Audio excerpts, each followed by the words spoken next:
किसी समय भारत के सबसे बड़े डिजिटल वॉलेट होने का दावा करने वाले पेटीएम की हालत इन दिनों दिन बदतर होती जा रही है।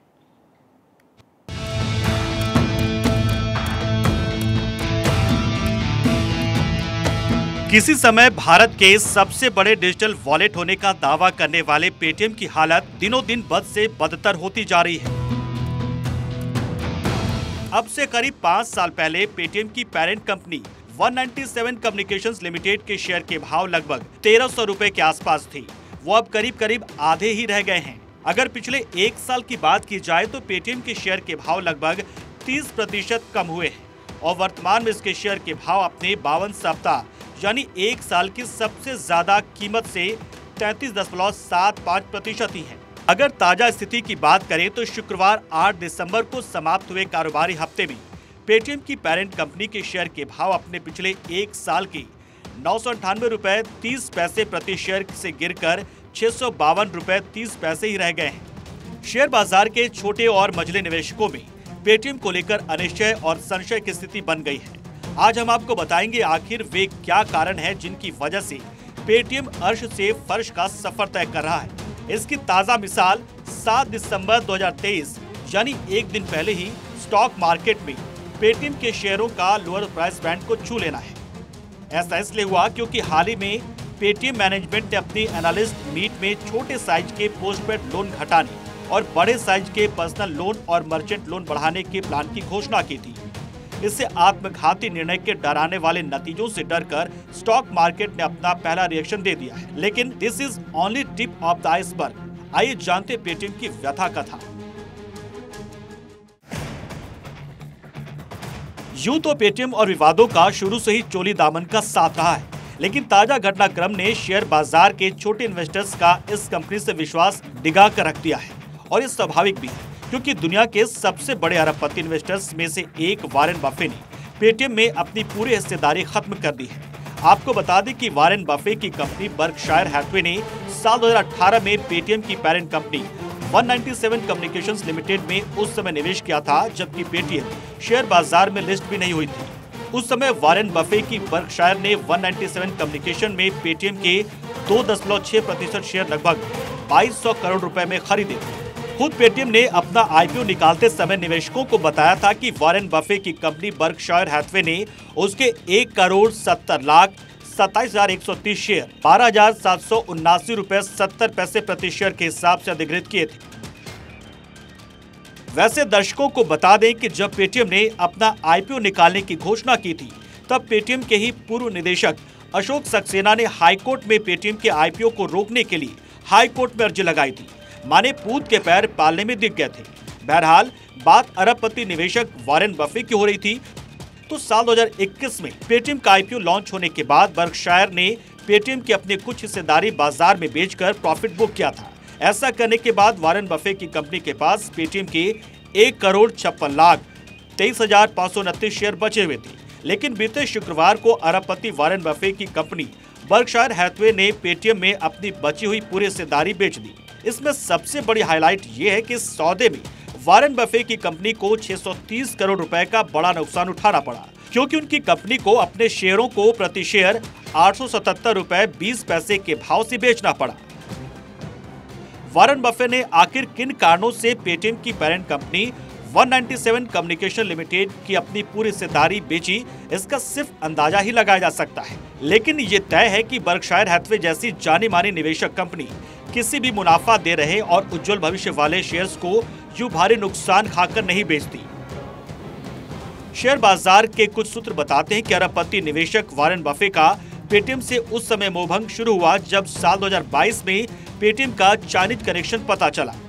दर्शकों को बता दें कि पिछले साल सितंबर महीने में एनफोर्समेंट डायरेक्टोरेट ने चीनी कंपनी HPZ टोकन पर छापा मारा था जिससे पेटीएम का एक और चाइनीज कनेक्शन उजागर हुआ था। तब ईडी ने app based token company HPZ से जुड़ी कंपनियों और पेमेंट गेटवे के साथ साथ बैंक की ब्रांच पर भी रेड की थी। ईडी के देशव्यापी छापे दिल्ली, गुरुग्राम, मुंबई, पुणे, चेन्नई, हैदराबाद, जयपुर, जोधपुर और बेंगलुरु जैसे शहरों में डाले गए थे। प्रवर्तन निदेशालय ने इस मामले में PMLA के तहत कार्रवाई की थी। जब ईडी ने इस मामले में अपनी इन्वेस्टिगेशन आगे बढ़ाई तो पता चला गुरुग्राम की Zillion consultant India private limited इस सारे फ्रॉड के पीछे है। ईडी की कार्रवाई में न केवल कई आपत्तिजनक कागजात जब्त किए गए हैं, बल्कि इन कंपनियों के वर्चुअल अकाउंट में पड़ी बड़ी रकमों का भी पता चला। आइए नजर डालते हैं ईडी को किस कंपनी के वर्चुअल अकाउंट में कितनी रकम होने का पता चला और ईडी ने उन्हें फ्रीज किया। इस बर्ज प्राइवेट लिमिटेड पुणे 33 करोड़ 36 लाख रुपए, Razorpay software private limited 8 crore 21 lakh रुपए, Cashfree payment India private limited 1 crore 28 lakh रुपए, Paytm payment services private limited 1 crore 11 lakh रुपए।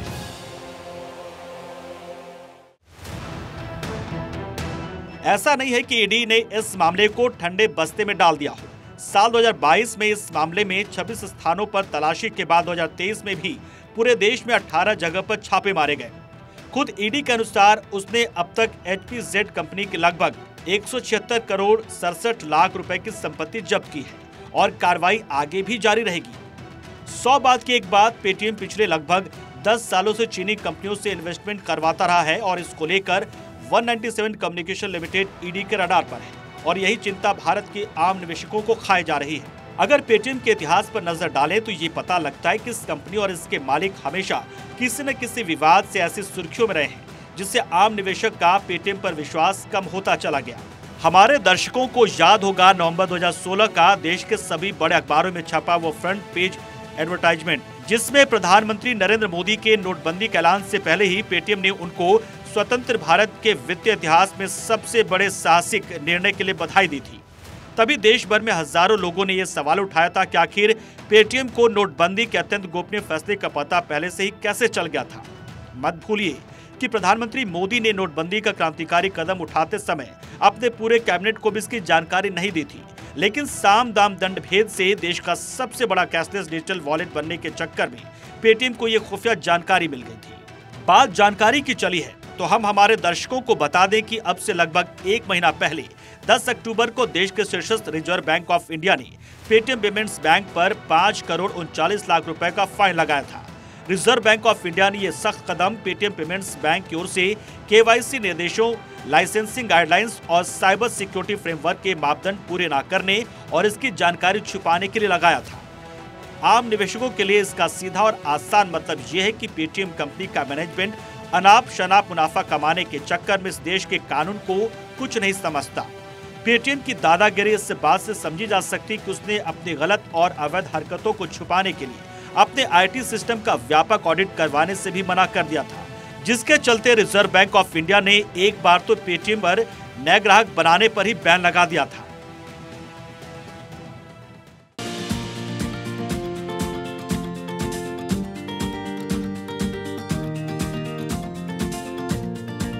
अब हम हमारे दर्शकों को पेटीएम और उसकी पेरेंट कंपनी से जुड़ा हुआ एक ऐसा दिलचस्प सच्चा वाकया बताएंगे जिसको जानने के बाद पेटीएम के निवेशक और उसके ग्राहक दोनों ही इस कंपनी के मोरल वैल्यूज और काम करने के एथिक्स दोनों के बारे में अपना खुद का निर्णय ले सकेंगे। जिस घटना का जिक्र हम कर रहे हैं वो साल 2018 की है। पेटीएम के संस्थापक विजय शेखर शर्मा ने 2018 में अपनी सेक्रेटरी सोनिया धवन पर 20 करोड़ रुपए की रंगदारी और ब्लैकमेलिंग का आरोप लगाया था। विजय शेखर शर्मा ने पुलिस में रिपोर्ट दी थी। उसमें अपनी सेक्रेटरी सोनिया धवन के अलावा पेटीएम के एक अन्य कर्मचारी देवेंद्र कुमार और सोनिया धवन के पति रूपक जैन और एक अन्य को भी आरोपी बनाया था। यहाँ दर्शकों को ये बता दें कि सोनिया धवन को तब विजय शेखर शर्मा के साथ काम करते हुए लगभग 10 साल हो चुके थे। देवेंद्र कुमार भी 7 साल से पेटीएम का ही मुलाजिम था। यानी विजय शेखर शर्मा ने जिस टीम के साथ सफलता की बुलंदियां छुई थी उन्हीं पर ब्लैकमेलिंग और रंगदारी जैसे संगीन आरोप लगा दिए थे। वैसे तो हमारे पास इस केस से संबंधित सारे डिटेल्स मौजूद हैं, लेकिन हमारे दर्शक सिर्फ एक जानकारी से पूरा खेल समझ जाएंगे और वो जानकारी ये है कि पेटीएम के संस्थापक विजय शेखर शर्मा ने अपनी सेक्रेटरी सोनिया धवन के खिलाफ ब्लैकमेलिंग की रिपोर्ट दर्ज करवाई थी और जिसे बाकायदा पेटीएम के दफ्तर से पुलिस ने गिरफ्तार भी किया था। इस सोनिया धवन को अपने पति रूपक जैन के साथ 5 महीने जेल में भी गुजारने पड़े थे। लेकिन इस पूरे केस का सबसे मजेदार पहलू ये है कि मार्च 2019 में सोनिया धवन फिर से पेटीएम की सहायक कंपनियों में नौकरी करने लगी। ये आज तक किसी को नहीं पता कि सोनिया धवन की पहुंच पेटीएम के संस्थापक विजय शेखर शर्मा के पर्सनल मोबाइल फोन और लैपटॉप तक कैसे थी। और सोनिया ने इन गैजेट से कौन सी गोपनीय जानकारियां चुराई थी जिसके आधार पर वो विजय शेखर शर्मा से 20 करोड़ रुपए की भारी भरकम रकम मांग रही थी। पुरानी कहावत है कि everything is fair in love and war, लेकिन ऐसा लगता है कि पेटीएम ने इस कहावत को देश में व्यापार करने के नियमों और कानूनों को ताक पर रखकर अपने बिजनेस मॉडल का एक अभिन्न हिस्सा बना लिया है। देखना यह कि इतना सब हो जाने के बाद भी पेटीएम के निवेशक और शेयरधारक वॉरेन बफेट की तरह ही समझदारी दिखाते हैं या नहीं।